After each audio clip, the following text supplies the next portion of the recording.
নাটোরের লালপুরে বৃষ্টি মানেই আতঙ্ক, আর এই আতঙ্কে ভেঙে যাচ্ছে বিয়ের সম্বন্ধ। লালপুর উপজেলার অবহেলিত ইউনিয়নের নামে পরিচিত কদিম চিলানের দাইরপাড়া হাইওয়ে রোড হতে ধলা শেখ চিলানের কাছে রাস্তা যেন আজও সভ্যতার ছোঁয়া পায়নি। মাত্র 2 কিলোমিটার রাস্তা, কিন্তু বর্ষা এলেই রূপ নেয় দুর্ভোগের পাহাড়ে। সামান্য বৃষ্টিতেই মাটি আর পানি মিশে একাকার হয় কাদায়। যানবাহন চলাচল তো দূরের কথা, পায়ে হাঁটাও দায়।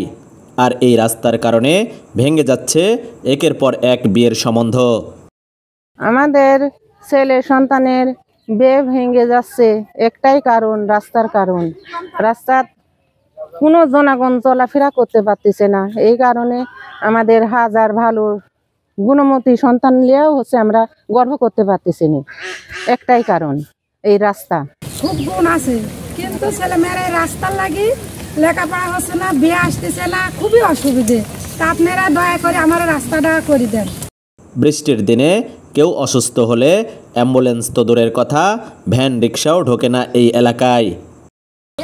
রাস্তার কারণে সেদিন আমি রাতে মরি গেছি না। আমার দুই বেটা যদি না থাকে তাহলে মরি গেল। কান্দা করে এক বেটা অর্ধেক লিয়া যাচ্ছে, আবার আর এক বেটা অর্ধেক করে ভ্যান, কোনো ভ্যানের ডাক্তার ভ্যান আলা আসতেছে না এই রাস্তার মধ্যে। সে আমার বেটারা লিজা দিলে কি বেটারাও ঢুকি যাচ্ছে, হাঁটতে যাচ্ছে কাদের মধ্যে, কি আসলে ভালো মানুষই তো হাঁটতে পারে না। আরে রুগী লিয়া কি করে হাঁটছে? আমার বড় বেটা একবার লিখছে, আমার ছোট বেটা একবার লিখছে। আমার দুই বেটা না থাকলে তো আমি সেদিনই মরি গেল।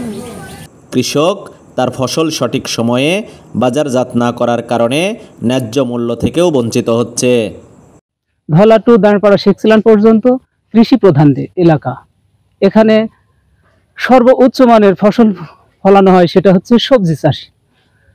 সবজি চাষিদের প্রতিনিয়তই নিয়মিত ফসলকে উৎপাদন করতে হয়, গাছ থেকে উঠাতে হয়, বাজারজাত করতে হয়। কিন্তু আসলে যোগাযোগের পরিবেশ এতই করুণ অবস্থা হয়ে আছে যে আমরা বাজার পর্যন্ত পৌঁছানোর জন্য হিমশিম খেয়ে যাই।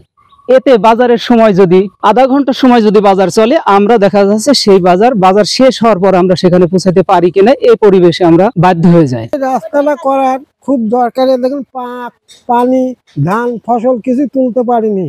দেখুন যাতে পাচ্ছি না, এক হাঁটু কাঁদো। চেয়ারম্যানের কাছে যাই, তাও তো হয় না। মিয়া তাহলে বিয়া দিব, দেশের মিয়া দিতে চাই না। কি করি আমরা, কি করবো কখন? জিনিস পাঠা দিচ্ছি, জিনিস ভ্যান যাচ্ছে না, ভ্যান যেতে পারতেছে না, ভিজে ভিজে আসতেছে যাচ্ছে, কাদের দূরত্ব। আমরা পাকা চাই, রাস্তা পাকা চাই, সরকারের কাছে আবেদন। সন্তানদের স্কুলে পাঠানো দুঃস্বপ্ন হয়ে উঠছে।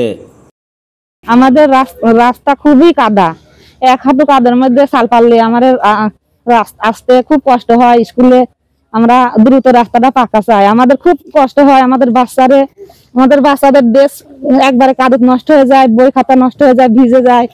আর এত পরিমাণে কাদা, আমরা খুব কষ্ট করতেছি। আমরা দ্রুত রাস্তাটা খুব জরুরি ভাবে পাকা চাই। স্কুলে সকালবেলা আসতে হয়, অনেক কষ্ট হয়। কেউ পড়ে গেলে আবার ড্রেস পাল্টে আসতে হয়, বই খাতা নষ্ট হয়ে যায়। তারপরে আমরা আবেদন করছি সরকার যেন খুব তাড়াতাড়ি আমাদের রাস্তাটা পাকা করে দেয়। এই যে এত বৃষ্টি হচ্ছে, এত বৃষ্টির কারণে রাস্তা এতটাই কাদো হয়েছে, আমরা স্কুলের দিকে মানে পা ফেলাতে পারতেছি না।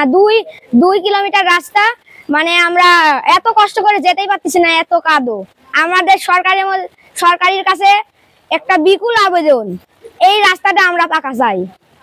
এ বিষয়ে কদিম চিলান ইউনিয়ন পরিষদের 3 নম্বর ওয়ার্ড ইউপি সদস্য বলেন, বারবার উপজেলা চেয়ারম্যান, ইউনিয়ন চেয়ারম্যান, এমপি ও ইউনো মহোদয়কে এই রাস্তার ব্যাপারে অবগত করেছেন, তাতেও কোনো কাজ হয়নি।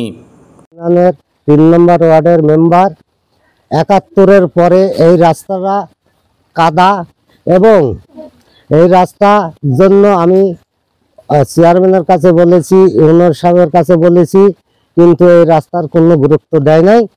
এই আমার 3 নম্বর ওয়ার্ডের আরো অন্য জায়গার এই রাস্তা চলাচল এক হাঁটু কাদা হয়। এই আমার ওয়ার্ডের লোকের শাক সবজি তোলার খুব অসুবিধা হয়। লালপুর উপজেলা নির্বাহী অফিসার মেহেদি হাসান বলেন, বিষয়টি আমি উপজেলা প্রকৌশলীকে নির্দেশনা দিয়েছি রাস্তার আইডি অন্তর্ভুক্ত করে প্রস্তাব পাঠানোর। আচ্ছা, আমরা এটা অবগত হয়েছি। আমরা এই বিষয়টি যেন রাস্তাটা প্রয়োজনীয় ব্যবস্থা গ্রহণ করা যায়, সেই লক্ষ্যে উপজেলা ইঞ্জিনিয়ারকে নির্দেশনা দেওয়া হয়েছে। এটা আমরা ঊর্ধ্বতন কর্তৃপক্ষ বরাবর এটা প্রস্তাব পাঠাবো, যেন এই রাস্তাটা জন্য বরাদ্দ প্রদান করা যায়। বরাদ্দ প্রদান করা হলে আমরা এই রাস্তাটা করে দিতে পারবো।